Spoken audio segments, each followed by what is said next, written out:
잠깐 기도하겠습니다. 자비와 은혜가 풍성하신 우리 아버지 하나님, 저희들 세상 죄악 가운데서 먼저 구원해 주시고 몸된 교회 안에서 마음을 모아 전도하며 주님을 섬길 수 있도록 인도해 주신 것을 참으로 감사합니다. 오늘도 주님을 사랑하고 주님의 말씀을 사모하는 귀한 식구들, 비록 함께 교회당에 모이지 못했지만 집에서 또 곳곳에서 말씀 앞에 나왔습니다.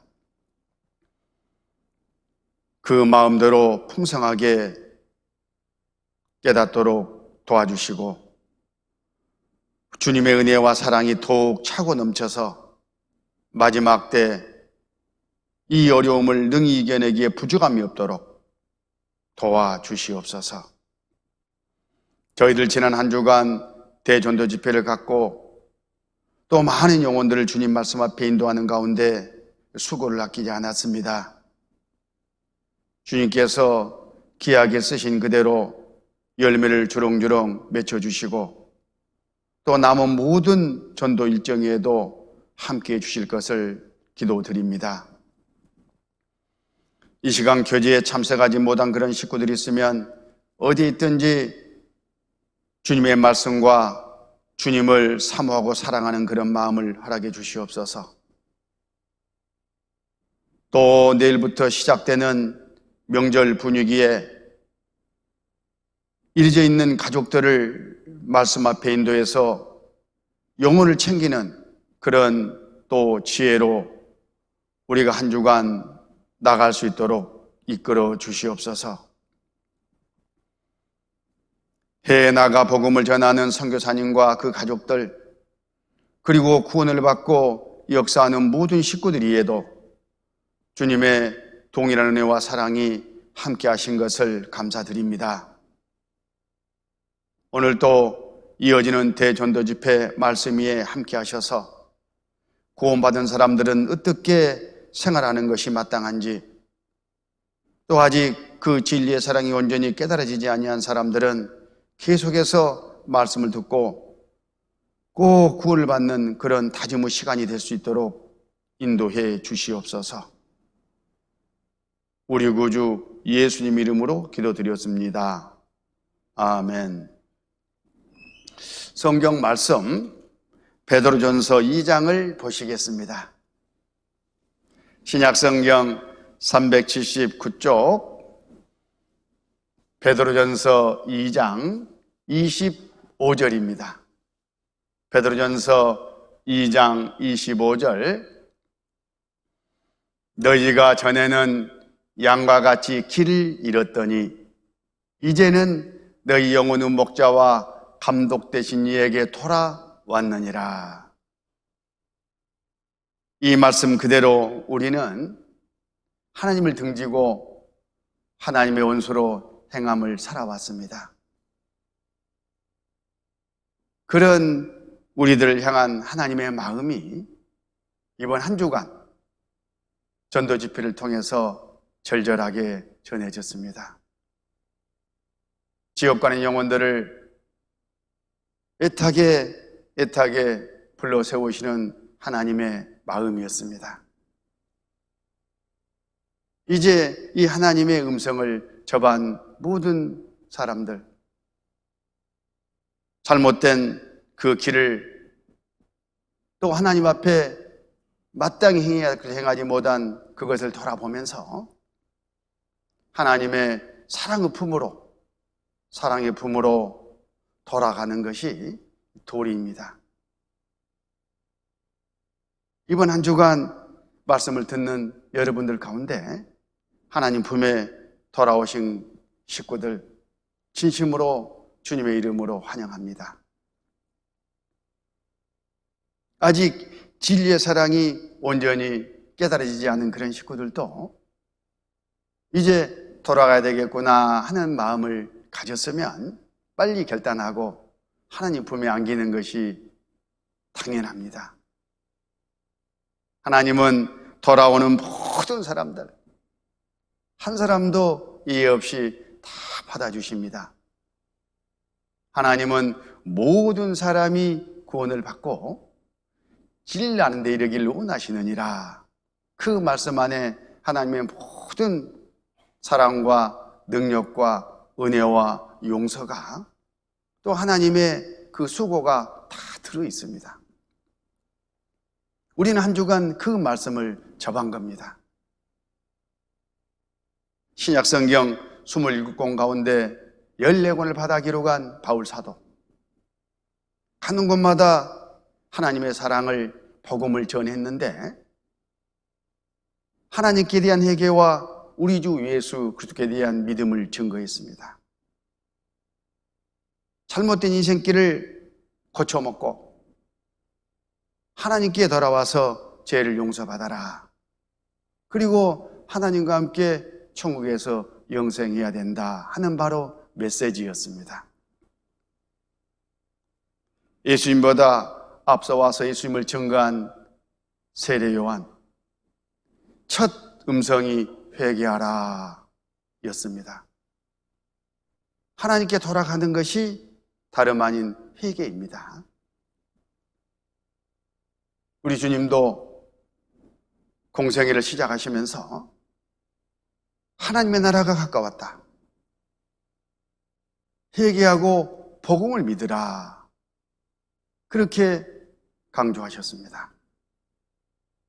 예수님의 수제자인 베드로, 너희가 회개하고 돌이켜 죄 없음을 받으라, 이렇게 메시지를 간명하게 하나님께 돌아올 것을, 또 돌아가야 된다는 것을 강조했습니다.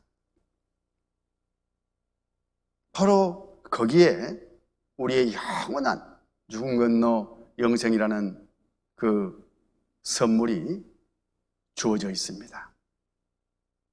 우리는 이미 먼저 받았고, 그리고 이래진 영혼들도 모두 다 하나님의 음성을 듣고 하나님 앞에 나와 그 영생의 선물을 받을 수 있도록 우리는 수고를 아끼지 않고 있습니다. 자, 아까 읽었던 이 본문 말씀, 베드로 전서 2장 25절 같이 한번 읽으실까요? 너희가 전에는 양과 같이 길을 잃었더니 이제는 너희 영혼의 목자와 감독 되신 이에게 돌아왔느니라. 구원받았다, 그 말은 하나님께 돌아왔다, 그 말이잖아요. 저는 이 그림을 보면 너무나 공감이 가요. 여기 요한복음 5장 24절, 믿는 자는, 하나님과 예수님을 믿는 자는 영생을 얻었고 이미 영생을 얻었습니다. 심판에 이르지 아니하나니 절대 이제 지옥은 가지 않는다. 사망에서 생명으로 옮겼느니라. 마귀 따라 지옥 가던 그 길에서 하나님께 돌아갔습니다. 그러면 사망에서 영원한 생명, 영생으로 신분이 바뀌었다, 그런 뜻이에요. 그리고 이 그림에 이 사람이 누굽니까? 돌아온 나잖아요. 돌아온 그 사람입니다. 아직 돌아가지 않은 분은 앞으로 돌아가서 안겨야 될 이 자리가 내 자리다, 이렇게 교훈을 받는 거예요.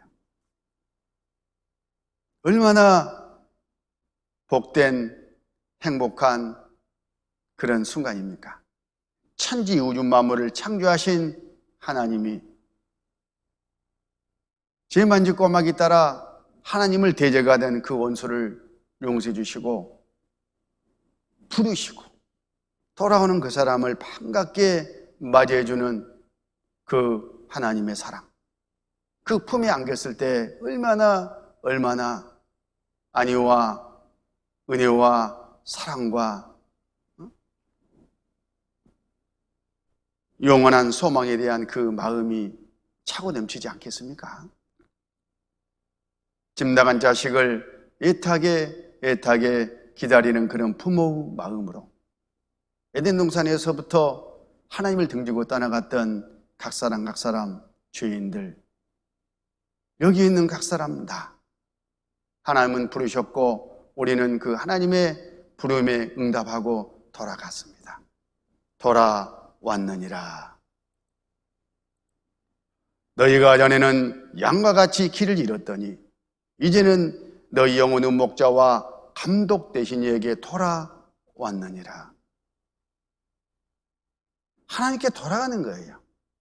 구원이 다른 게 아닙니다. 하나님께 돌아가면 모든 것이 해결되는 거예요. 이 하나님께 돌아간 사람은 이제 완전한 새로운 신분입니다. 전과는 전혀 다른 하나님의 사람으로 변한 거예요. 그 신분이. 그래서 고린도 후서 5장 17절에 그런즉 누구든지 그리스도 안에 있으면 새로운 피조물이라. 이전 것은 지나갔으니 보라 새 것이 되었도다. 이전에 하나님을 따라 살던 그 신분은 완전히 주님과 함께 십자가에 못 박혀 죽어버렸고 이제 부활의 영, 주님의 영을 새롭게 받아서 전혀 다른 새 마음으로 새 사람으로 하나님 앞에 하나님의 자녀로 태어난 겁니다.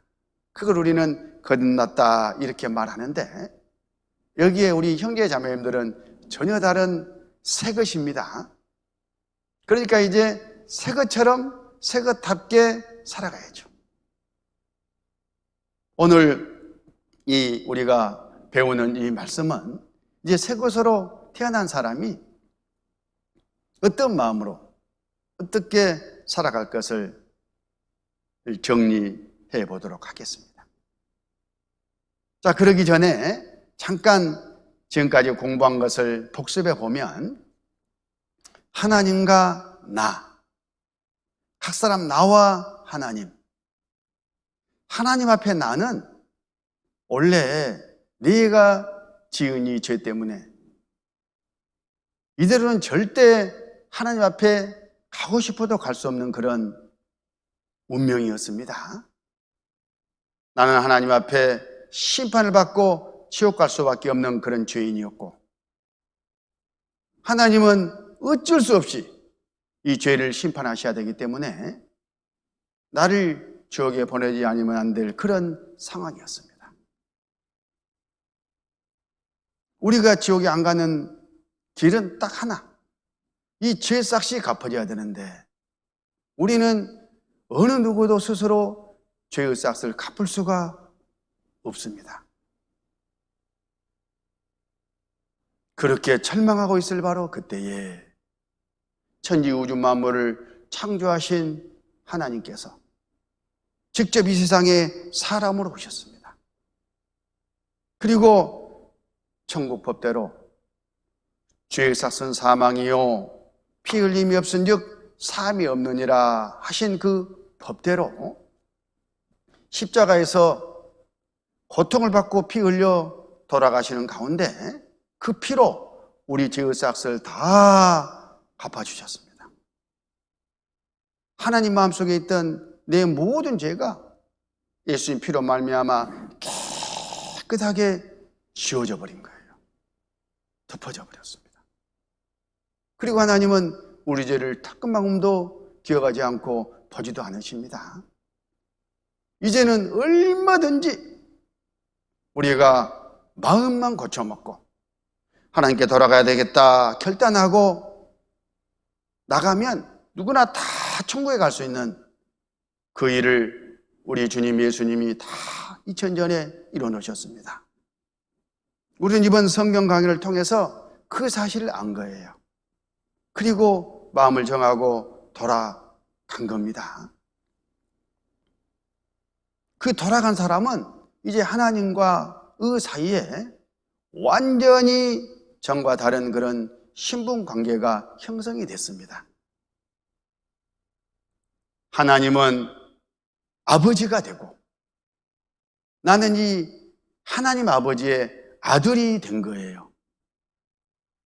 지옥 갈 죄인에서 하나님과 함께 영원히 행복하게 살 그런 아들로 한순간 바뀌어버린 거라니까요.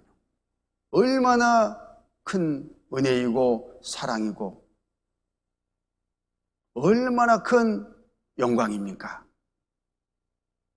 자, 갈라디아서 4장을 잠깐 보면 갈라디아서 4장 4절 때가 참에 하나님이 그 아들을 보내사 여자에게서 나게 하시고 율법 아래 나게 하신 것은 율법 아래 있는 자들을 속량하시고 우리로 아들의 명분을 얻게 하려 하심이라.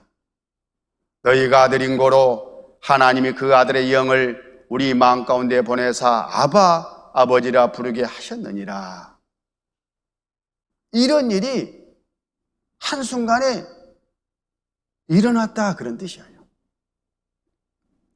저기 5절에 보면 속량하시고 이 속량이라는 용어가 나옵니다. 이 속량이라는 이 용어가 너무나 우리에게는 소중한 그런 단어입니다.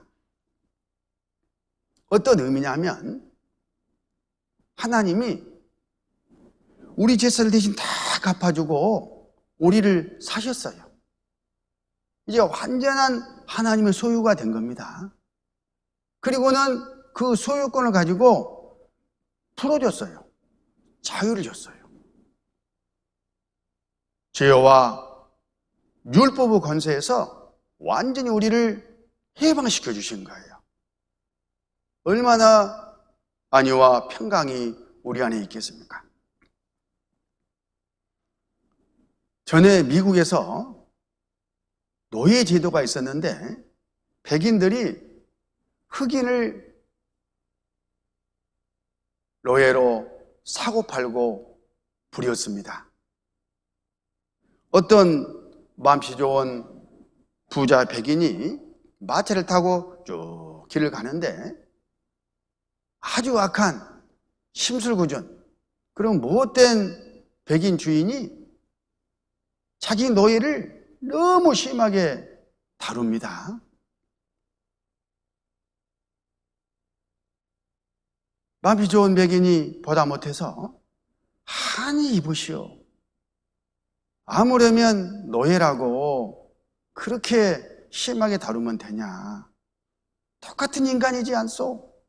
그 말 한마디를 뺐는데 이 심술구준 이 백인 무슨 이런 노예가 인간이냐고 짐승과 똑같지. 그러면서 막 보는 데서 더 막 두들겨 패고 횡포를 부리는 거예요. 그래서 마음씨 좋은 이 백인이 이보시오. 그 노예 나한테 파시오. 이런 노예 사서 뭐 하려요? 파시오. 그래가지고 부른 대로 그냥 그 자리에서 돈을 다 세매줬어요. 그리고는 샀습니다. 이제 이 마음이 좋은 백인의 소유가 된 거예요. 이 노예가. 문서, 노예 문서 줘야지. 여기 있어. 노예 문서를 받아가지고 주변에 웅성웅성 모인 사람들 앞에서 쫙쫙 찢어버렸습니다. 그리고는 그 노예에게 이제 너는 자유인이다. 네가 내 권한으로 너에게 자유를 준다. 어디 좋은 데 가서 결혼해가지고 아들 낳고 잘 살아라. 풀어줘 버렸어요. 와, 감동이지 않습니까? 그것을 속량이라고 하는 거예요. 사서 풀어줬다. 속량.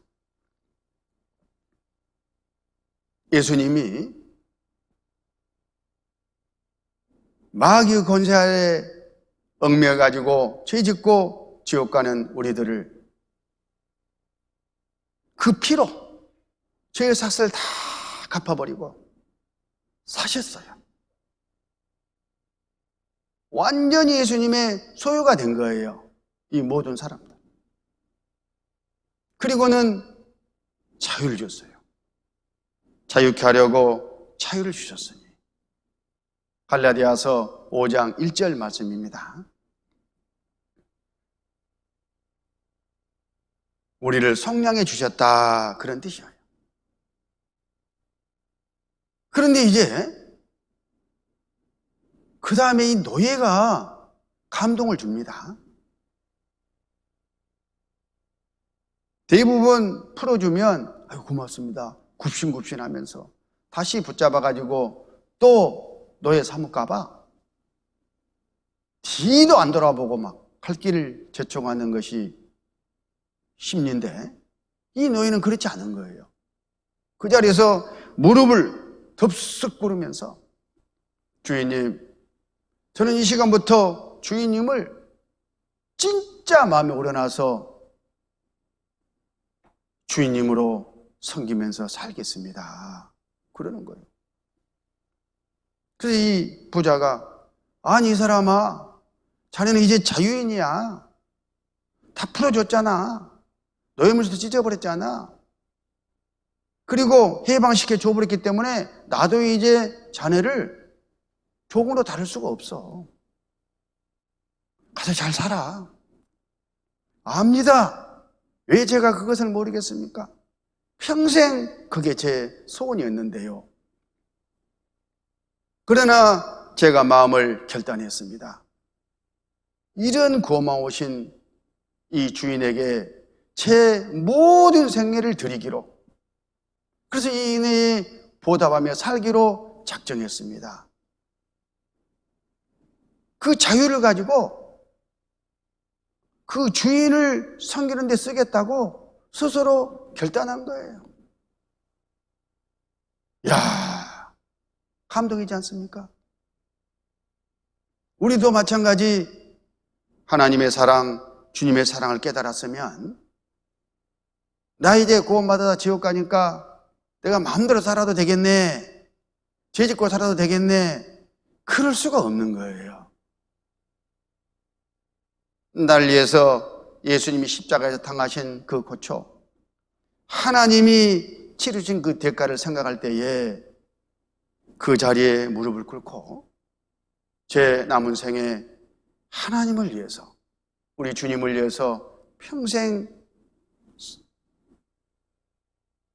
그 뜻을 받들면서 살겠습니다 라고 내 마음을 정하는 것이 마땅한 도리다, 그런 뜻입니다.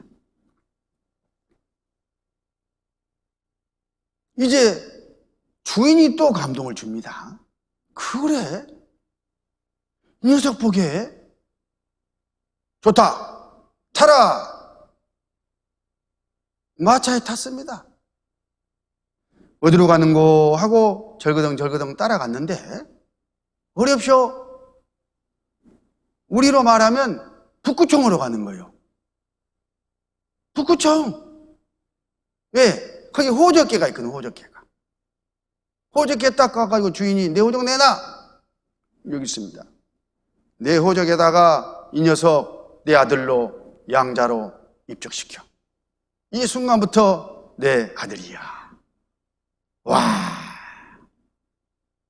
그래가지고 그 노예는 한순간에 이 부자의 양자 아들이 되어버린 거예요.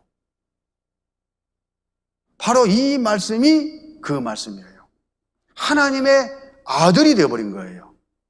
하나님의 아들이 갖는 고난은 어마어마합니다. 하나님과 똑같은 위치예요. 하나님이 누리는 그 모든 것을 천국에서 누리는 바로 그 자격이에요.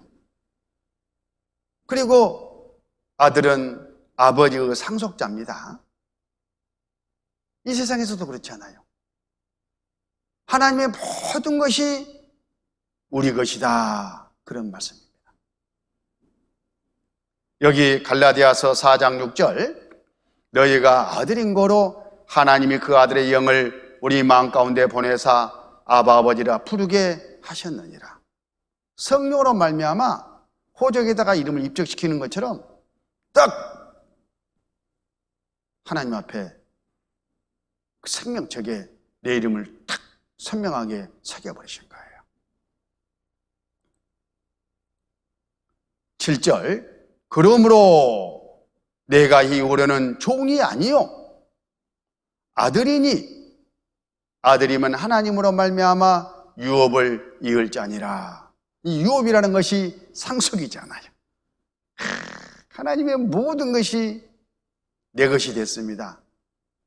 우리 형제 자매님들, 이 세상에서는 비록 힘들고 어렵고 핍박을 받으면서 부족하게 살지만 기죽지 마세요.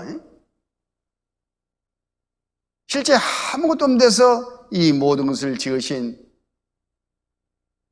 차고 넘치는 이 하나님이 우리 아버지라니까.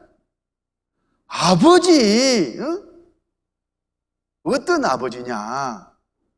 그 아버지의 모든 것을 나에게 이미 상속해 주신 그 아버지예요.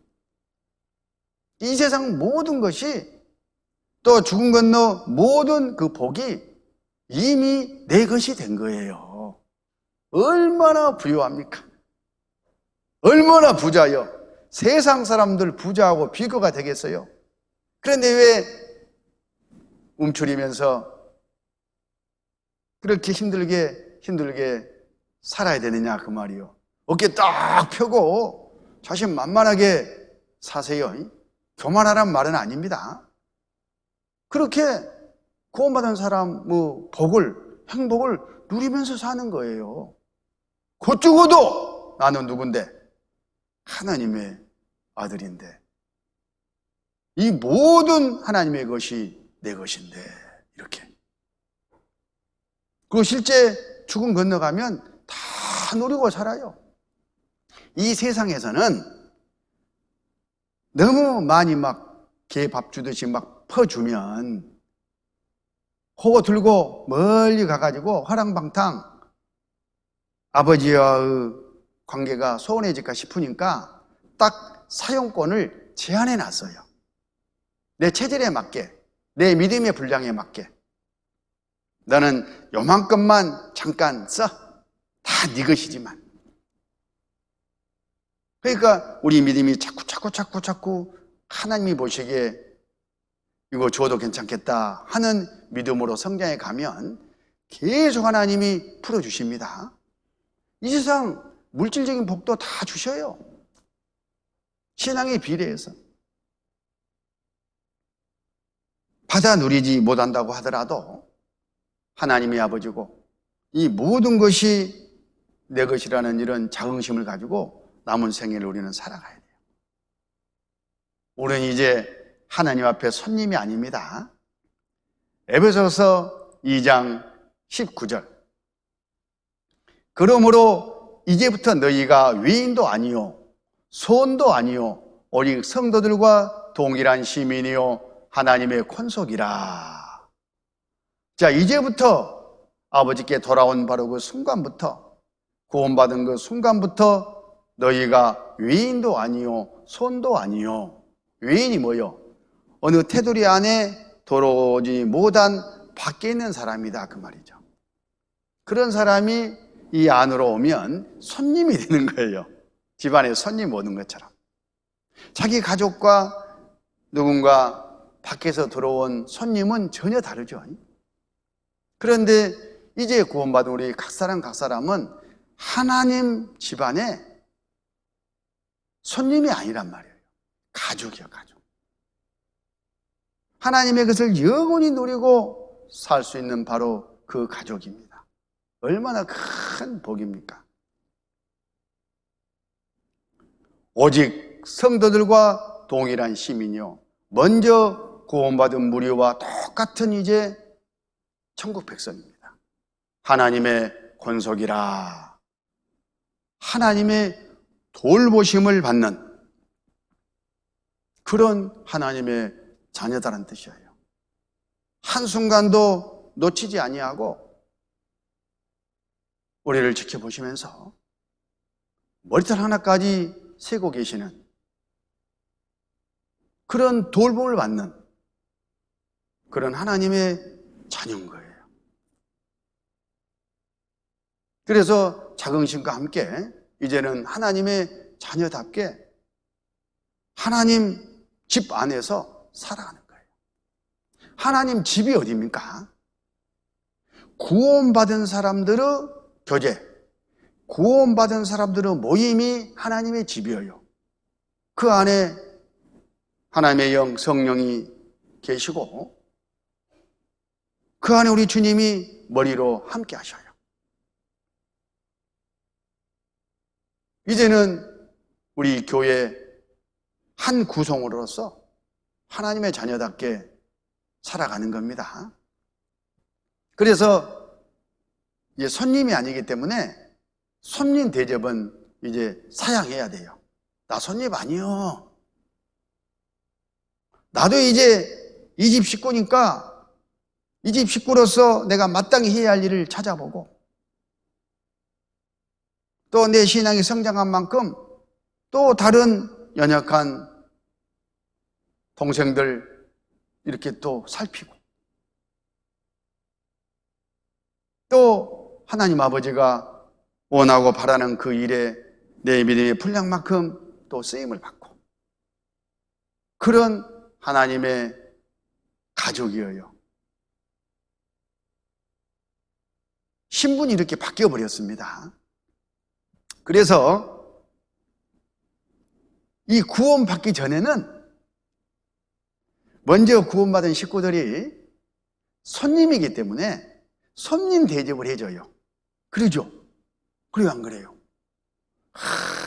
말씀을 듣자고부터 시작해가지고 말씀 듣는 과정에 또 구원 못 받으면 계속해서 권면하고 챙겨주면서 얼마나 잘해주는지 몰라요. 어쩌든가요? 못 해주든가요? 그러면 저한테 와서 일러요. 그거 잘못하고 있는 거예요. 아마 그런 사람 아무도 없어요. 칸도 쓸개도 다 빼줄 것처럼 그렇게 나를 챙겨주잖아요. 왜 그렇죠? 손님이니까 손님 대접을 해주는 거예요. 구원받으라고. 그래서 거기에 감동해서 우리가 구원을 또 받고 구원받으신 분들이 종종 있잖아요. 야, 이 교회 진짜 사랑이 넘치는구나.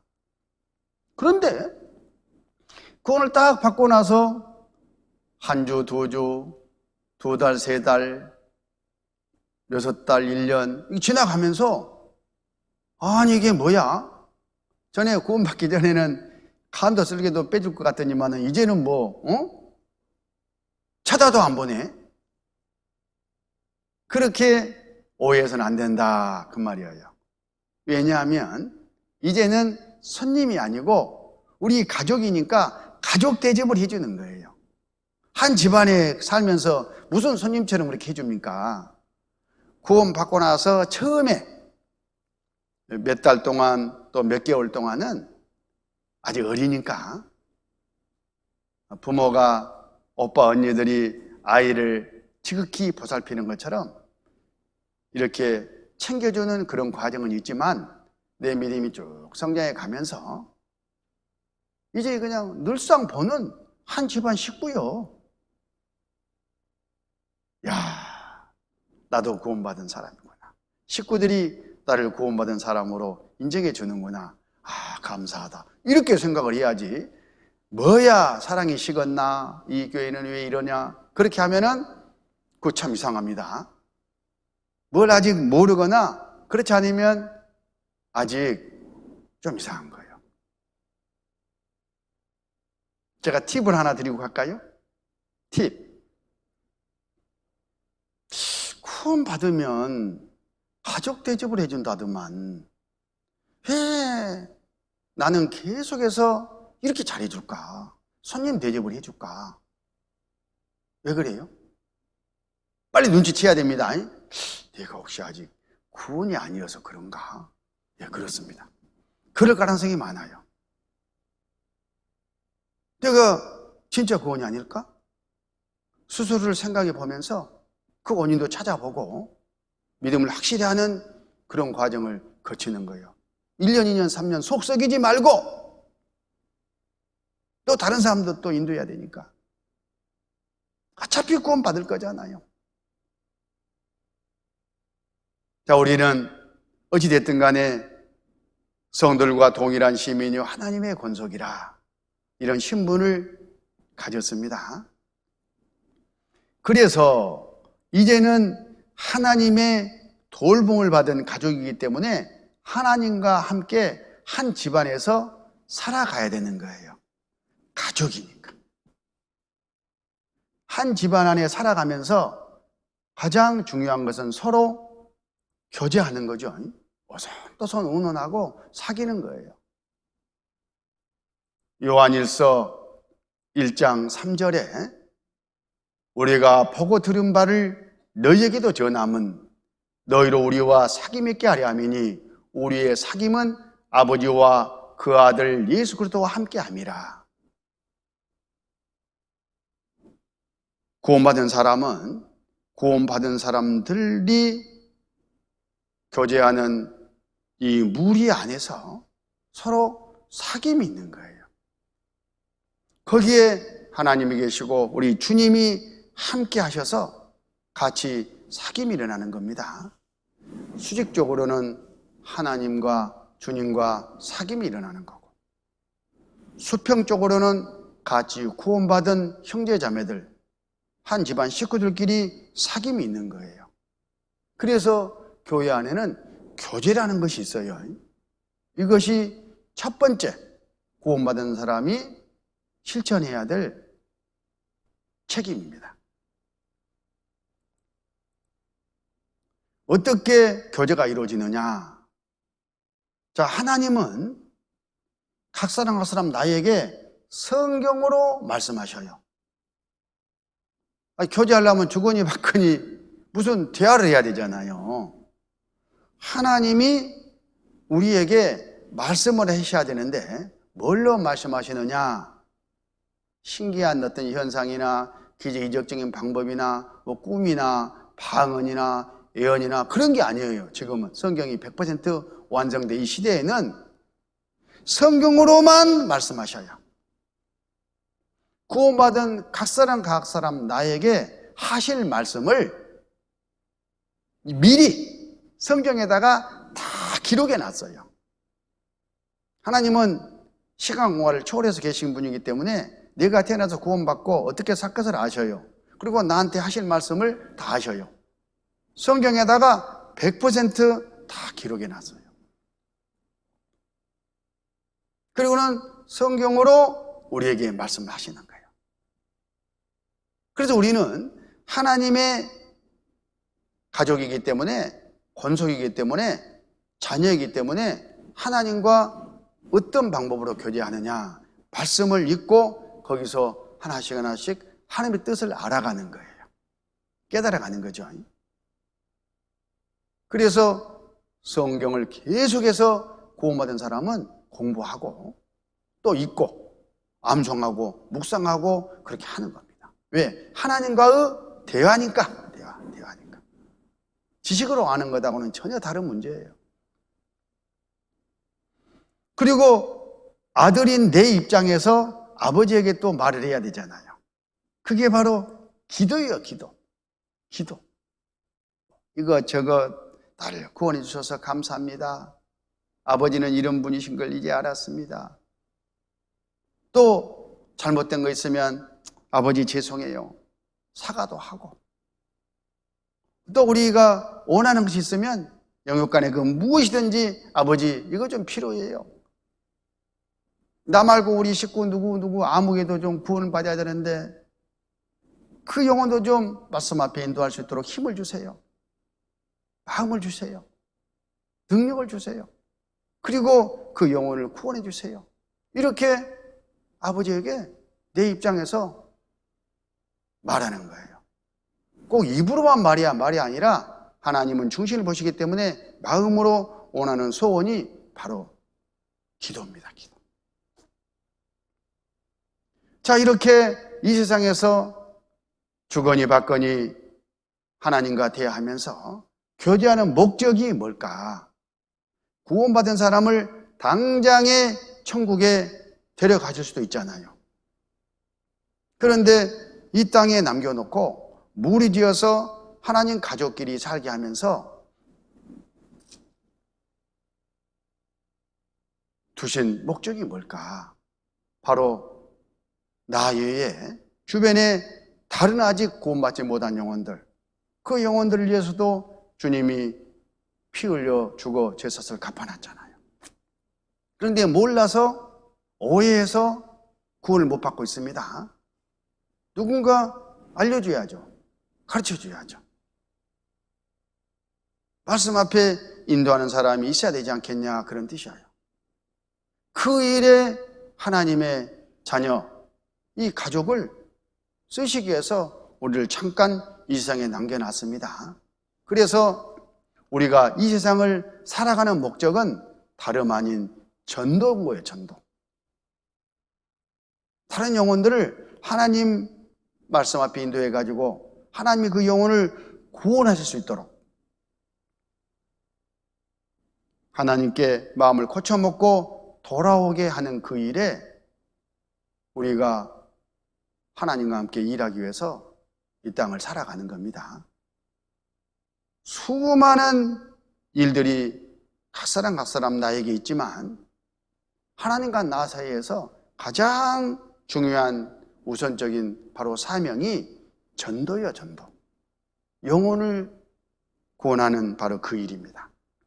그래서 여기 이 교제와 성경과 기도와 전도를 신앙생활의 4대 요소라 이렇게 부르는 겁니다. 차가 제대로 굴러가려면 바퀴 4개가 있어야 되고 그 바퀴가 균형을 이루어야 되잖아요. 그래야 잘 굴러가잖아요. 우리의 신앙생활이 잘 되려면 이 교제와 성경 말씀과 기도와 전도가 다 균형을 잡아야 돼요. 어느 하나 소홀히 해서는 안 된다, 그런 뜻입니다. 그러면 이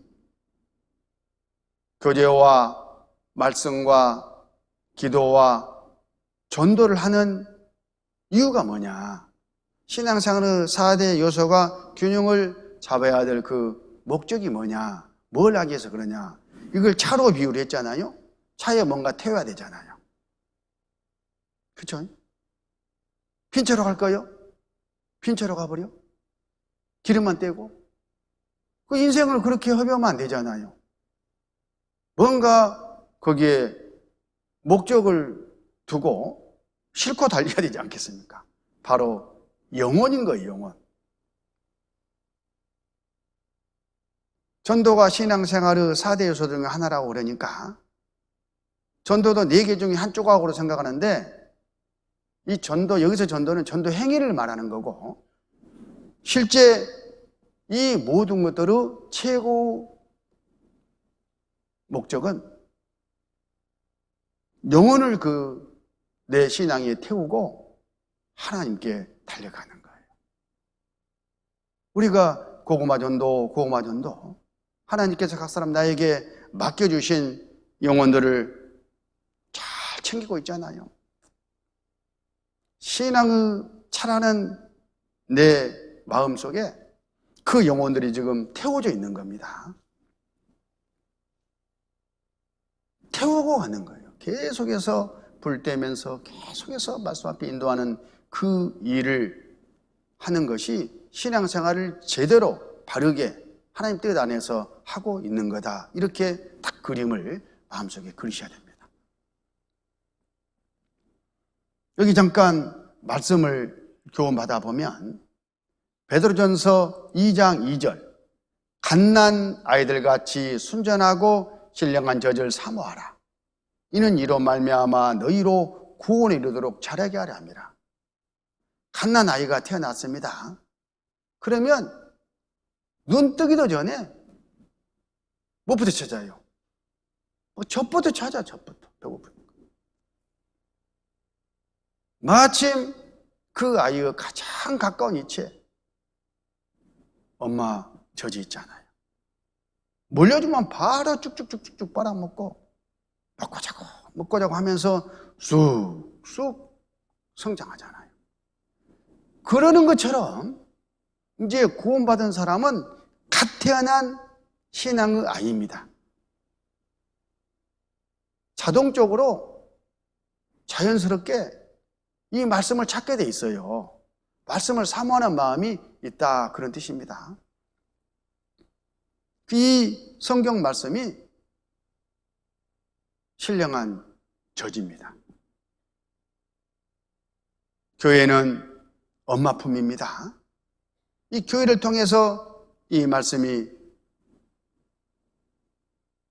주어지고, 구원받은 사람은 이 교회의 엄마 품에 딱 붙어서 계속해서 말씀을 배우면서 무럭무럭 그 신앙이 성장하는 것이 옳리다, 그런 뜻이에요. 자, 자연의 법칙과 신앙의 법칙은 한 하나님께로부터 왔기 때문에 똑같은 거예요. 그래서 성경 읽어보면 자연의 법칙을 가지고 비유로 신앙 상태를, 또 신앙의 요령을 쭉 이렇게 설명을 하는 대목들을 많이 보지 않습니까? 그래서 구원받은 사람은 이제 말씀을 열심히 배우는 거예요. 젖먹는 그런 마음으로. 그런데 이 젖이 어디서 나옵니까? 여자에게서 나옵니다.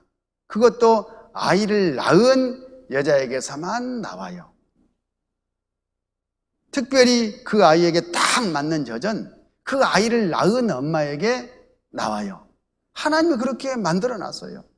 과학적으로 다 입증이 됐지 않습니까? 이 세상에 얼마나 많은 여자가 있어요. 근데 다 젖이 나옵니까? 아이를 낳을 때만 나와요. 이 세상에 많은 교회라는 이름을 달고 신앙생활을 합니다. 각 사람 나에게 딱 맞는 그 젖은 하나님이 나를 구원받게 한 그 무리 안을 통해서 주셔요.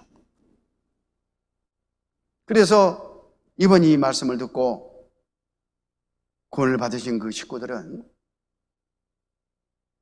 여기가 엄마 품이다. 여기서 내가 젖을 먹고 아이가 자라듯이 말씀을 배우면서 일단 성장을 해야 되는구나, 이렇게 마음을 딱 굳혀야 돼요. 그리고 나서 이제 다 자라고 나면 하나님이 필요하신 대로 보내서 쓰시기도 하시고 예급으로 선교도 보내고 다 하셔요. 일단은 자라는 것이 중요합니다. 디모데후서 3장 16절, 모든 성경은 하나님의 감동으로 된 것으로 교훈과 책망과 바르게 함과 의로 교육하기에 유익하니 이는 하나님의 사람으로 온전케 하며 모든 선한 일을 행하기에 온전케 하려 함이니라. 모든 성경, 하나님의 감동으로 기록됐다. 그 말은 하나님이 성경을 통해서 우리에게 말씀하신다, 그런 말이잖아요. 여기 보면 교훈과 책망과 바르게 함과 의로 교육한다. 성경으로 다 우리를 책망도 하시고 가르치기도 하시고 잘못 보면 바르게 하기도 하고 올바로 행할 수 있도록 가르쳐 주셔요. 그러는 가운데 17절, 하나님의 사람으로 온전케 자라가는 겁니다. 구원을 받고 하나님 사람으로 자라가는 거예요.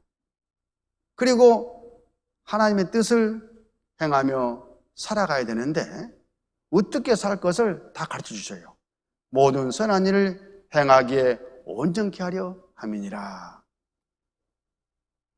그래서 구원받은 사람은 이제 첫 번째 해야 할 일이 뭐예요? 성경 말씀을 계속 배우는 겁니다. 어디서? 구원한 사람들 무리 안에 붙어서. 그래야 자라가는 거잖아요. 요한복음 15장, 너희는 내가 일러준 말로 이미 깨끗하였으니 내 안에 거하라. 나도 너희 안에 거하리라. 가지가 포도나무에 붙어있지 아니하면 절로 가시를 맺을 수 없음같이 너희도 내 안에 있지 아니하면 그러하리라. 나는 포도나무요 너희는 가지니 저가 내 안에 내가 저 안에 있으면 이 사람은 과실을 많이 맺나니 나를 떠나서는 너희가 아무것도 할 수 없음이라. 예수님께서 성부 하나님을 농부로, 성자 하나님 자신을 포도나무로, 그리고 구원받은 사람들을 가지로 비유하셨어요. 가지가 포도나무에 붙어 있지 않냐. 그런 것처럼 구원받은 각 사람은 이 포도나무인 나, 예수님에게 딱 붙으셔야 된다, 그 말씀이에요. 그래야 나무로부터 물과 영양과 진액을 공급받아 가지고 열매를 맺힐 거 아니냐, 그런 뜻이에요. 열매는 가지에 맺히지만 가지가 맺는 게 아니잖아요. 나무가 공급해서 맺혀 놓는 겁니다. 하나님의 신령한 모든 것들은 다 주님이 우리에게 맺혀주셔요. 우리는 붙어 있는 책임이 있는 겁니다. 교제에 다 붙어 있는 거예요. 이 말씀을 이 포도나무를 가지고 비유로 하셨습니다. 에베소서 2장 22절, 또 만물을 그 발 아래 복종하게 하시고 그를 만물 위에 교회의 머리로 주셨느니라. 교회의 머리로 주셨느니라. 예수님을 모든 구원받은 사람들의 머리로 주셨다, 그 말이에요. 그리고 교회는 이 세상 모든 만물 위에 있어요. 그만큼 교회가 하나님의 몸이기 때문에, 하나님의 가족이기 때문에 높이 있는 거예요. 23절, 교회는 그의 몸이니 만물 안에서 만물을 충만케 하신 자의 충만이니라. 교회는 예수님의 몸이다. 그러면 교회가 뭐냐? 고린도전서 1장 2절에 고린도에 있는 하나님의 교회 나오잖아요. 교회. 곧 그리스도 예수 안에서 거룩하여지고 성도라 부르심 입은 자들과 또 각처에서 우리의 주 곧 저희와 우리의 주 대신 예수 그리스도 이름을 부르는 모든 자들에게, 교회라는 것은 예수님으로 말미암아 거룩하여진 사람들, 다시 말하면 죄사함을 받은 사람들, 구원받은 사람들이 모여 있는 것을 교회라고 하는 거예요. 그 사람들이 주님을 섬겨요. 그것이 교회입니다. 여기 고린도에 있는 하나님의 교회, 그래서 무슨 교회일까요? 고린도라는 지방에 있는 구원받은 사람들의 모임, 무리, 고린도 교회, 그러죠. 부산 지역에 있는 구원받은 사람들의 모임, 무리, 뭐예요? 부산교회. 그렇게 부르는 거예요. 그러니까 이 교회 안에는 구원받은 사람들이 모여서 주님의 이름으로 주거니 박거니 교제하면서 공급받으면서 열매를 맺히는 곳입니다. 이 교회에 딱 붙어 있어야 전도 열매도 신앙의 열매도 맺히는 거예요. 지금 포도나무 비유는 그걸 말씀하셨던 겁니다. 그래서 골로새서 2장 6절, 그러므로 너희가 그리스도 예수를 주로 받았으니 주 안에서 행하되, 그 안에서 행하되, 그 안에 뭐요? 그리스도 예수라는 그 몸인 교회 안에서 살아가야 된다, 그런 뜻이에요. 그 안에서 뿌리를 박으며 세움을 입어 교훈을 받은 대로 믿음에 굳게 서서 감사함을 넘치게 하라. 구원받은 그리스도인들의 무리 안에서 이제 뿌리를 내리는 거예요. 뿌리를 내려요. 그런 다음에 뿌리가 진액을 여러 가지 필요한 영양분을 빨아들여서 나무를 자라게 하잖아요. 그리고는 열매가 맺힙니다. 이게 자연의 법칙이에요. 그런 것처럼 우리가 구원받았다, 그 말은 이제 싹이 딱 나온 거예요. 싹이 나왔으면 그 다음 순서가 뿌리를 내린 거예요. 저는 옛날에요, 뿌리 먼저 나오고 싹이 나오는 줄 알았어요. 근데 이 말씀을 공부하면서 콩나물을 키워보니까 싹이 먼저 나오더라니까요. 그리고는 쭉 이렇게 뿌리가 밑으로 쫙 내리더라고요. 그래서 이렇게 말씀하셨구나. 이제 구원받은 형제 자매님들은 이 몸된 교회 안에 내 생활의 기반을 두고 쫙 뿌리를 내려야 돼요. 바람이 불어도 어떤 고난이 와도 흔들리지 않을, 뿌리가 뽑히지 않을, 날아가지 않을 깊게 뿌리를 다 내려야 되고, 그러면 하나님이 이 몸된 교회를 통해서 내게 필요한 모든 것들을 영육간에 공급해 주셔요. 무럭무럭 자랄 수 있는 겁니다. 그리고 감사를 넘치게 할 수 있도록 받아 누려요. 이게 바로 신앙 원리입니다.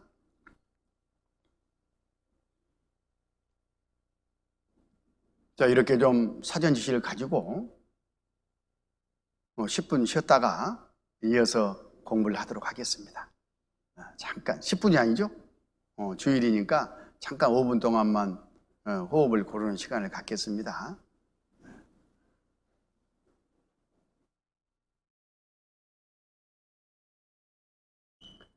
성경 말씀을 이어서 보겠습니다.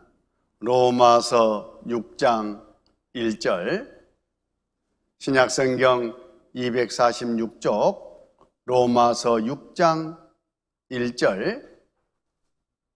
그런즉 우리가 무슨 말 하리요? 은혜를 더하게 하려고 죄에 거하겠느냐? 그럴 수 없느니라. 죄에 대하여 죽은 우리가 어찌 그 가운데 더 살리요? 어떤 분들은 이런 오해를 할 수가 있습니다. 예수님이 내 과거, 현재, 앞으로 지을 죄까지 다 제사를 갚아버렸으니까 지옥에 가서 각 사람 내가 갚을 죄가 이제 하나도 없으니까 마음대로 죄 짓고 살아도 괜찮겠네. 그렇습니까? 이 말씀에 뭐라고 했습니까? 은혜를 더하게 하려고 죄에 거하겠느냐? 그럴 수 없느니라. 그럴 수 없다고 했죠. 왜 그럴 수가 없어요? 물론 영혼 구원 받은 것이 확실하면 어떤 죄를 짓더라도 또 지어지더라도 지옥은 절대 안 갑니다. 예수님이 그 제사도 갚았는데 왜 지옥에 갑니까? 구원은 단번에 제사함을 받고 하나님 나라 백성이 돼버리는 바로 그 신분 변화가 있기 때문에 절대 지옥은 안 가죠. 그렇지만 구원받은 사람이, 하나님의 자녀가 전혀 옛날과 다른 새로운 사람이, 또 하나님이 싫어하시는, 미워하시는, 우리 주님을 십자가에 못 박아서 저렇게 비참하게 죽게 만든 이 죄를 가까이 하면서 친구처럼 은밀하게 지으면서 살 수 있겠냐? 그 말이에요. 양심상. 그럴 수 없느니라. 마땅합니다. 여기 15절에도 그런즉 어찌하리요? 우리가 법 아래 있지 아니하고 은혜 아래 있으니 죄를 지으리요? 그럴 수 없느니라. 그래서 이제 구원받은 사람은 죄를 멀리하면서, 이 육신의 몸에는 죄의 기질이 여전히 있잖아요. 죄를 집착합니다. 그 죄와 계속 싸우면서 승리하는 삶을 살아가는 거예요. 그게 정상적인 그리스도인의 삶입니다. 이 죄에 대해서 잠깐 살펴보겠습니다. 이 표를 보면 각 사람 내가 이렇게 죄의 덩어리인 채로 살아가고 있잖아요. 아담이 선악을 알게 한 나무 과실을 뚝 따먹고 불순종하는 죄를 지으면서 마귀 편에 섰을 때에 마귀에게 있던 죄가 이 세상에 쑥 들어왔어요. 죄가. 그리고 우리 모든 사람들은 죄시로 잉태돼가지고 죄인의 몸으로 태어나서 이렇게 평생 죄 짓고 살지 아니하면 안 될 그런 상태로 살아왔고 또 죽을 때까지도 이렇게 살아가는 거예요. 그런데 이 죄는 실제 존재하잖아요. 그러니까 죄가 지어지는 거죠. 이 죄는 또 힘도 있어요. 죄는 그 사람을 다스리는 능력이 있어요. 술 마셔 그러면은 이상하게 술이 땡기잖아요. 제가 그런단 말이 아니고, 죄 지어 그러면은 자꾸 마음이 그쪽으로 갑니다. 그리고 이 죄는 한번 짓고 나면 요구를 꼭 해요. 손을 벌려. 삭슬 갚아야 돼. 어떻게? 형벌. 그래서 지옥으로 끌고 가는 거예요. 이 죄는 존재하고 세력도 갖고 있고 형벌을 요구하는데 이 죄를 어떻게 할 거냐 이거예요. 인간은 할 수가 없죠. 그래서 하나님이 이 죄를 없애버리고 세력도 꺾어버리고 죄의 요구를 충족시켜 줘버리기 위해서 사람으로 오셨어요. 예수님이죠. 천국법대로 십자가에서 이 일을 2000년에 다 이루신 거예요. 다 이루었다 하신 말씀 안에는 죄의 존재를 멸해버렸다. 죄의 세력도 완벽하게 짓밟아버렸다. 죄의 요구도 형벌도 내가 대신 다 받아서 끝내버렸다. 그렇게 말씀하신 거예요. 갈라디아서 1장 4절, 그리스도께서 하나님 곧 우리 아버지의 뜻을 따라 이 악한 세대에서 우리를 건지시려고 우리 죄를 위하여 자기 몸을 들이셨으니, 들으셨잖아요. 우리를 죄의 존재에서, 죄의 세력에서, 죄의 형벌에서 건지시려고 그렇게 하신 거예요. 자, 이 선물을 우리는 받았습니다. 구원받았다. 그 말은 이 선물을 받았다는 말이에요. 어떻게 받았습니까? 믿음으로 받는 거예요. 다른 방법으로는 안 됩니다. 믿음이 이 하나님의 이 선물을 받는 매개체예요. 수단입니다. 우리가 믿을 때에 패키지로 이 모든 것을 동시에 받아버렸어요. 죄의 존재, 죄의 세력, 죄의 형벌을 꺾어버린 이 큰 선물 보따리를 딱 받은 거예요. 그런데 이 선물 보따리 안에 세 보따리가 들어있어요. 죄의 존재 보따리, 세력 보따리, 형벌 보따리. 이 보따리가 풀리는 시점이 달라요. 받았지만은 그게 나에게 적용되는 시점이, 효과가 나타나는 시점이 각각 다르다 그 말입니다. 그걸 이제 공부를 하려고 해요. 자, 여기 봐보세요. 우리가 믿을 때에 죄의 존재를 멸하셨는데 이 죄의 존재가 실제 각 사람 나에게서 멸해지는, 죄가 없어져 버리는 그건 언제냐? 바로 몸이 구원을 받을 때에. 그래서 구원 가운데 모모 구원이라는 게 있는 겁니다. 이 죄의 세력은 내 생활이 죄와 싸워서 승리하는 그 순간순간에 이걸 생활 구원이라고 해요. 그때 효과가 나에게 나타나는 겁니다. 죄의 요구는 우리가 영원히 구원을 받을 때에 바로 효과가 나타나요. 자, 우리가 믿는 순간에 단번에 영원 구원이 받아지고, 영원 구원을 받았으면 그 순간에 보따리가 풀어져 버리기 때문에 더 이상 지옥을 안 간다. 구원받았다. 받았으니, 그래서 그런 용어, 과거 완료로 쓰는 겁니다. 베드로전서 1장 8절, 예수를 너희가 보지 못하였으나 사랑하는도다. 이제도 보지 못하나 믿고 말할 수 없는 영광스러운 즐거움으로 기뻐하니 믿음의 결국 곧 영혼의 구원을 받음이라. 믿는 순간에 영혼 구원은 이루어져 버렸어요. 보따리가 풀렸어. 형벌에서 벗어났다. 그래서 절대 지옥에는 안 가는 겁니다. 에베소 2장 8절에 너희가 그 은혜를 인하여 믿음으로 말미암아 구원을 얻었나니 이것이 너희에게서 난 것이 아니요 하나님의 선물이라. 믿는 순간에 구원이 받아져 버리잖아요. 그래서 죄의 요구는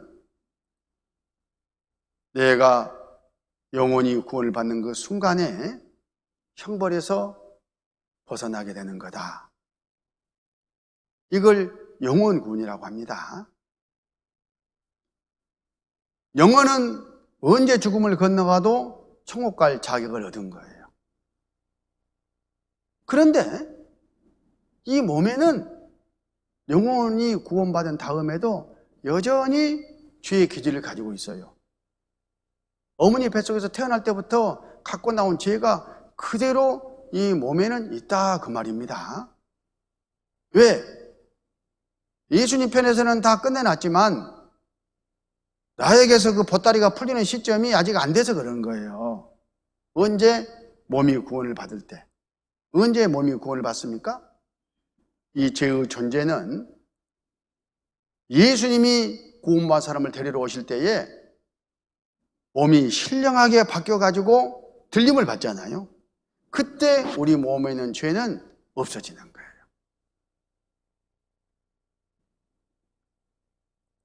빌립보서 3장 20절 오직 우리의 시민권은 하늘에 있는지라 거기로서 구원하는 자 곧 주 예수를 기다리노니 그가 만물을 자기에게 복종케 하신 자의 역사로 우리의 낮은 몸을 자기 영광 몸의 형체와 같이 평케 하시리라. 그래서 이 몸의 구원은 앞으로 있을 일이기 때문에 기다리는 거래요. 미래에 있을 것을 소망하면서 기다리는 거예요. 그러나 우리는 시민권을 갖고 있잖아요. 믿음으로 아예 큰 보따리를 받아놨으니까. 우리의 낮은 몸, 이 썩어 없어질 죄덩어리 이 몸이 주님 오시는 그 때에 주님과 똑같은 그런 영광스러운 죽지 않고 썩지 않고 죄가 털끝도 없는 깨끗한 몸으로 변해가지고 쏙 천국에 들어가는 거예요. 이 몸체 얼마나 영광스러운 순간이겠습니까? 우리는 그것을 기다리면서 사는 겁니다. 로마서 8장 23절 이뿐 아니라 또한 우리 곧 성령의 처음 익은 열매를 받은 우리까지도 속으로 탄식하여 양자될 것 곧 우리 몸의 구속을 기다리느니라. 그래서 몸의 구원은 기다리는 거예요.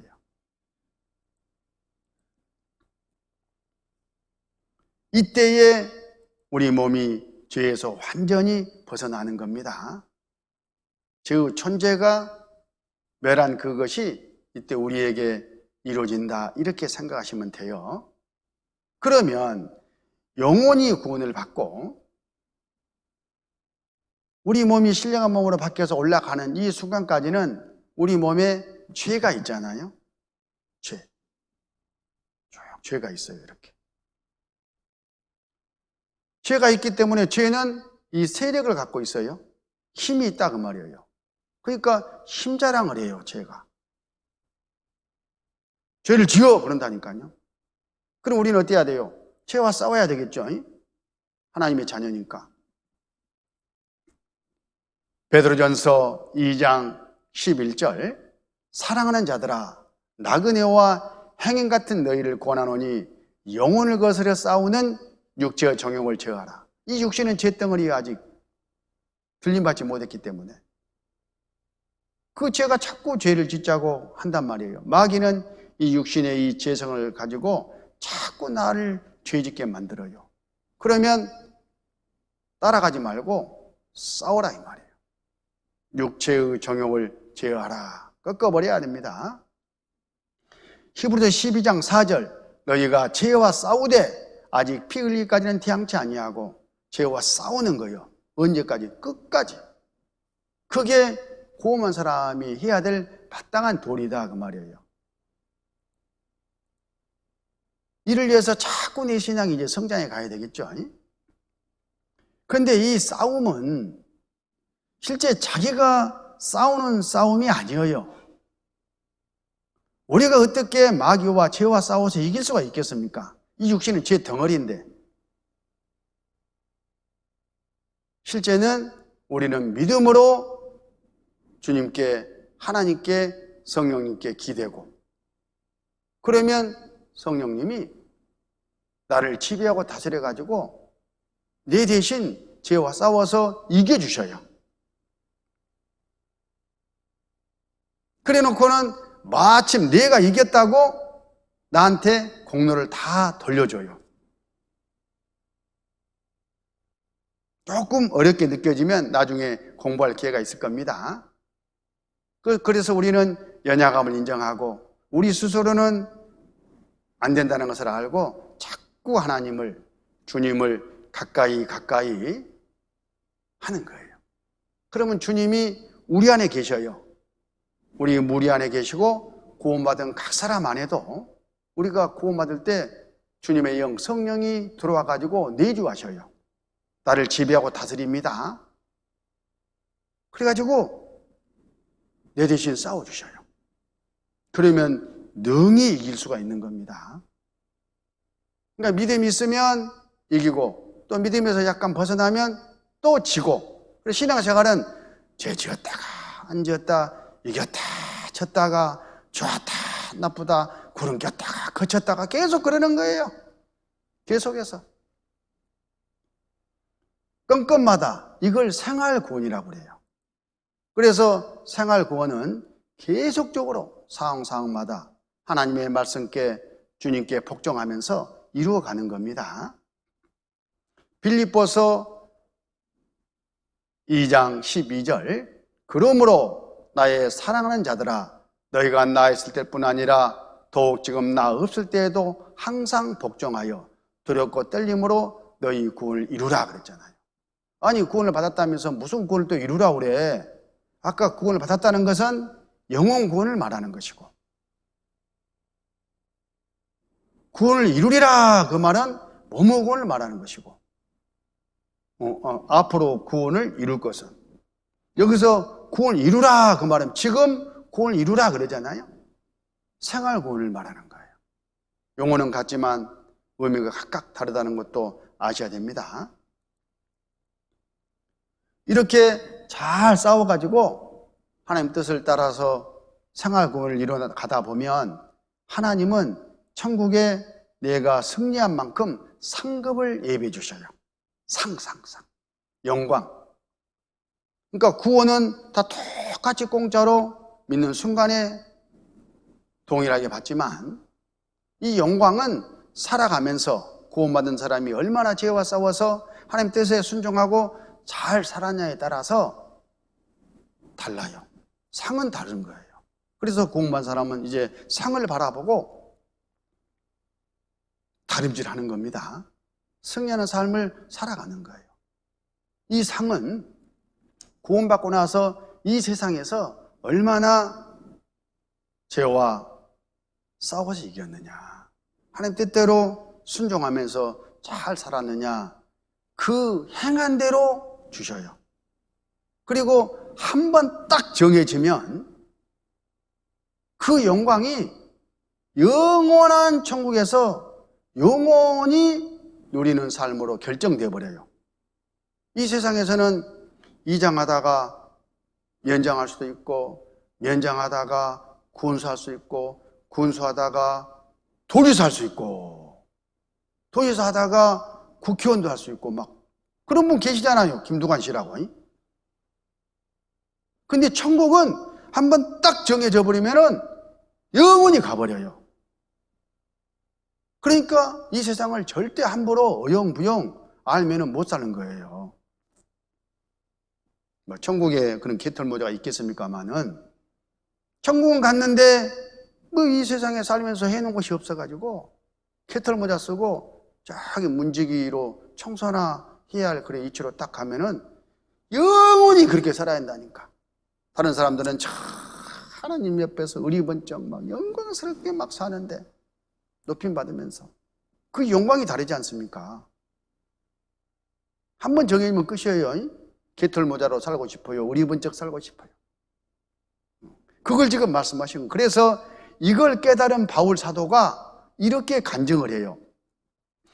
빌립보서 3장 13절에 형제들아 나는 아직 내가 잡은 줄로 여기지 아니하고 오직 한 일 즉 뒤에 있는 것은 잊어버리고 앞에 있는 것을 잡으려고 푯대를 향하여 상급이라는 푯대를 향하여 그래도 예수 안에서 하나님이 위에서 부르신 부름의 상을 위하여 쫓아가노라.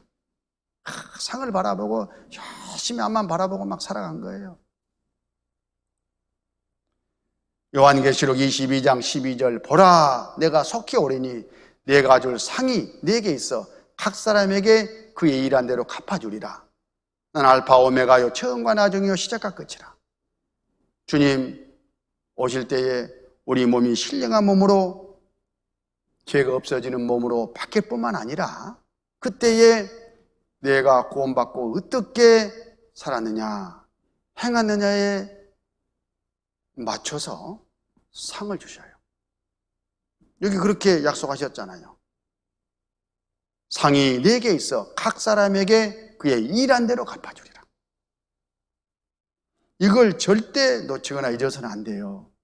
이거 바라보고 이제 구원만 사람은 사는 거예요. 나를 구원하신 주님께 감사해서 아까 노예가 무릎을 꿇은 것처럼 보답하는 삶을 사는 것은 말할 것도 없고 그리고 또 거기에다가 하나님이 장차 주실 상을 바라보고 더 신앙생활을 바르게 올바로 열심히 주님을 기대고 의지하고 하는 겁니다. 그게 바로 남은 삶이에요. 그렇지 않으면 하나님께서 상을 잃도록 가만두지 않아요. 하나님은 우리에게 줄 상을 다 미리 준비하고 있는데 이것이 다 잃어버려. 얼마나 속상하시겠어요. 그래서 매를 들고 때려요. 잃지 않도록. 사랑은 맵니다. 그걸 징계라고 해요. 히브리서 12장 5절 또 아들들에게 권한 것 같이 너희에게 권면하신 말씀을 잊었도다. 일렀으되 내 아들아 주의 징계하심을 경히 여기지 말며 그에게 꾸지람을 받을 때에 낙심하지 말라. 주께서 그 사랑하시는 자를 징계하시고 그의 받으시는 아들마다 채찍질하심이니라 하였으니. 그래서 죄를 짓고 마귀에게 속아서 져서 상급을 이루면 하나님이 속상해가지고 우리 애가 밖에서 맨날 얻어터지고 오면은 부모 마음이 편해요. 속상해요. 너도 좀 가서 해봐라. 그래 안 그래요? 그런 마음이다 이 말이야. 그리고 굳세게 승리할 수 있는 자녀로 만들어 가잖아요. 부모가. 그런 것처럼 하나님이 그러셔요. 그래서 이거 징계다 싶으면 빨리 자기를 돌아보고 하나님 말씀 앞에서 자기를 거룩과 깨끗하게 하고 또 기대고 나가는 것이 너무나 중요합니다. 요한일서 1장 9절 만일 우리가 우리 죄를 자백하면 저는 미쁘시고 의로우사 우리 죄를 사하시며 모든 불의에서 우리를 깨끗게 하실 것이요. 하나님이 징계하실 때에 책망하실 때에 자기가 알아요. 먼저 양심이 압니다. 이거 잘못했어. 죄송합니다. 하고 아버지하고 사이에 틀 것은 털어버려야 된다. 그런 뜻이에요.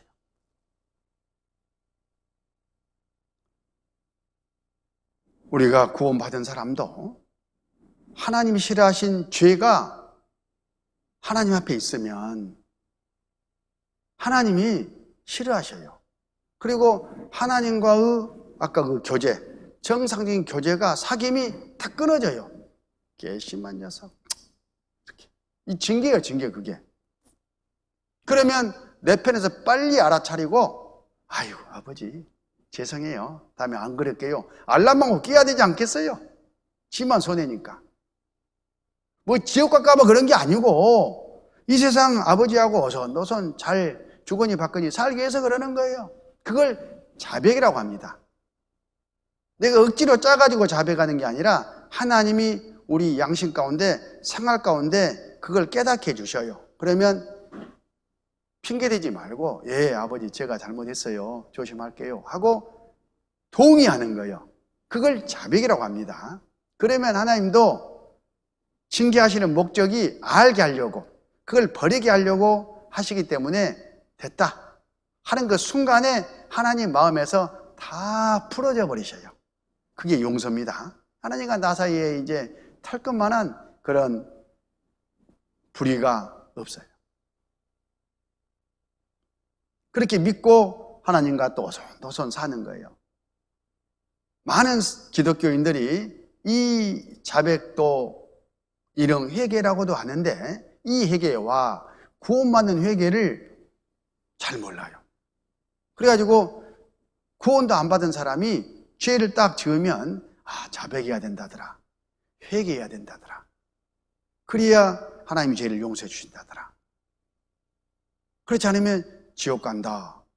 엉뚱하게 잘못 알고 있습니다.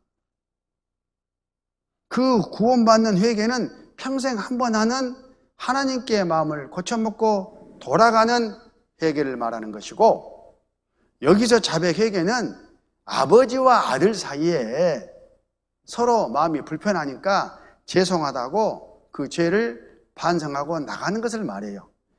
그러니까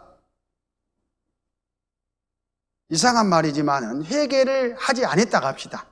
구원받은 사람이 지옥 가요, 안 가요? 그래도 지옥은 안 가는 거예요. 매만 맞지, 이 세상에서. 오케이? 이걸 좀 이렇게 비교해서 설명해 보겠습니다. 하나님이 사람을 지으셨어요.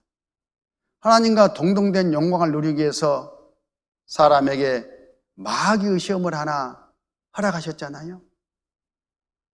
마귀가 아담에게 와서 꾀니까 아담과 하와가 마귀 말 듣고 하나님 품을 떠나버렸어요.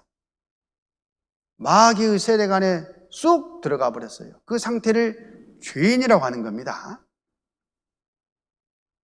이 죄인은 평생 살면서 죄 짓고 마귀 따라 지옥 가고 있어요. 이 마귀 나라 백성의 상태에서 하나님께로 돌아가야 돼요. 그러지 않습니까? 이건 평생에 한 번 하는 거예요, 한 번. 이걸 생명 얻는 회개라고 그렇게 말을 합니다. 생명 얻는 회개라고. 그래 이제 하나님께 돌아간 이 사람은 이제 아들이 됐어요, 아까. 하나님과 가족이 된 거예요. 오손도손 주거니 받거니 교제가 이루어지지 않아요? 그런데 영혼은 구원받았지만 아직 몸은 여전히 죄의 기질이 있기 때문에 죄가 지어질 수가 있죠. 그러면 그 죄 때문에 하나님과 나 사이에 교제가 이렇게 딱 끊어져요. 하나님이 서운해 하신다, 그런 뜻입니다. 그리고 그 죄를 돌아보게 하려고 징계를 하셔요. 그러면 빨리 눈치를 채고, 예, 아이고 아버지 죄송해요 하고 솔직하게 인정하고 나가는 거예요. 버릴 거 버리고. 이것은 죄 지을 때마다 끈끈이 평생에 걸쳐서 계속 해 나가는 거예요. 그래서 생활 구원이라고 하는 겁니다. 이 구분이 되시죠?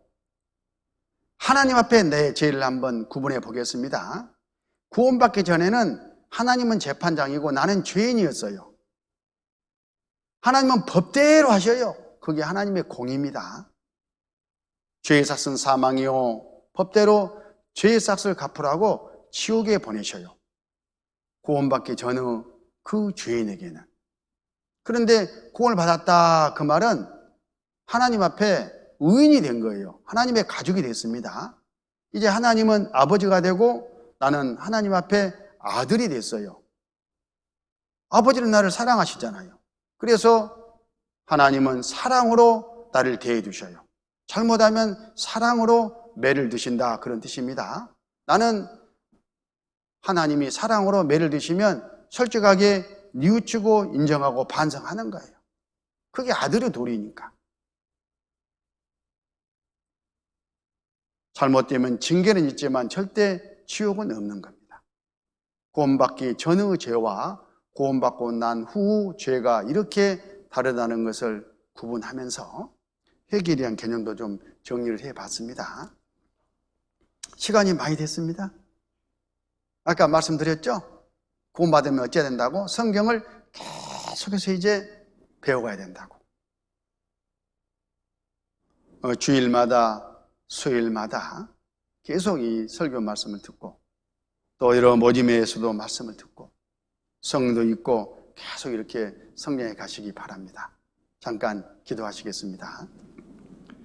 아버지 하나님 감사합니다. 저희들 구원해 주시고 양육해 주시고 주님의 은혜 안에 살아갈 수 있도록 인도해 주신 것을 감사합니다.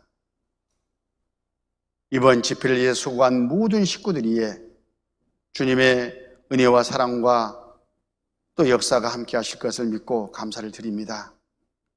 또 구원받은 식구들 무럭무럭 양육해 주시고 혹시 아직 구원이 온전치 못한 사람들 계속해서 말씀을 듣고 꼭 구원함을 받을 수 있도록 도와주시옵소서.